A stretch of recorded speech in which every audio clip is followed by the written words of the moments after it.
তোর কথা শোনার মতো আমার কোনো সময় নেই, আমি চলে যাব। ওগো আমার সুন্দর মানুষ একটা কথা শোনো।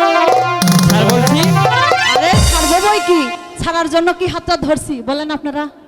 ওগো আমার সুন্দর মানুষ একটা